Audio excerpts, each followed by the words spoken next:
Breaking news చూస్తున్నాం. తెలంగాణ రాష్ట్రంలోని మేడారం జాతర నేటితో ముగియనుంది. అయితే సమ్మక్క సారలమ్మ గద్దెలపై చేరడంతో మేడారం మహాజాతర మొత్తం జనసంద్రమైంది. జంపన్న వాగులో లక్షలాది మంది భక్తులు పుణ్యస్నానాలు ఆచరించిన తర్వాత గద్దెల వద్ద అమ్మవార్లకు బంగారంతో మొక్కులు చెల్లించుకుంటున్నారు. ఇద్దరు తల్లులతో పాటు పగిడిద్దరాజు, గోవిందరాజు గద్దెలపై కొలువుదీరడంతో భక్తులు ఒక్కసారిగా పోటెత్తారు. వనం మొత్తం ఇసుక వేస్తే రాలనంత ప్రజలున్నారు. దీంతో తాడ్వాయి మేడారం రహదారిపై భారీగా ట్రాఫిక్ జామ్ అయింది. తాడ్వాయి నుంచి మేడారం వెళ్లే మార్గంలో దాదాపుగా 8 కిలోమీటర్ల మేర వాహనాలు పూర్తిగా నిలిచిపోయాయి. 3 రోజులుగా జాతరలో పాల్గొని తమ మొక్కులు చెల్లించుకుంటున్న భక్తులు నిన్నటి నుంచే తిరుగు ప్రయాణం అవుతున్నారు.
తెలంగాణ రాష్ట్రంలోని మేడారం జాతర నేటితో ముగియనుంది. అయితే సమ్మక్క సారలమ్మ గద్దెలపైకి చేరడంతో మేడారం మహాజాతర మొత్తం జనసంద్రంగా మారింది.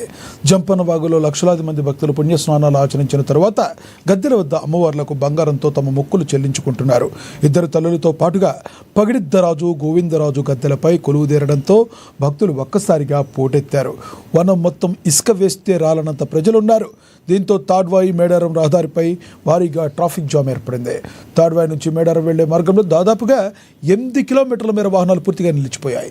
3 రోజులుగా జాతరలో పాల్గొని మొక్కులు చెల్లించుకున్న భక్తులు నిన్నటి నుంచి తిరుగు ప్రయాణం అవుతున్నారు.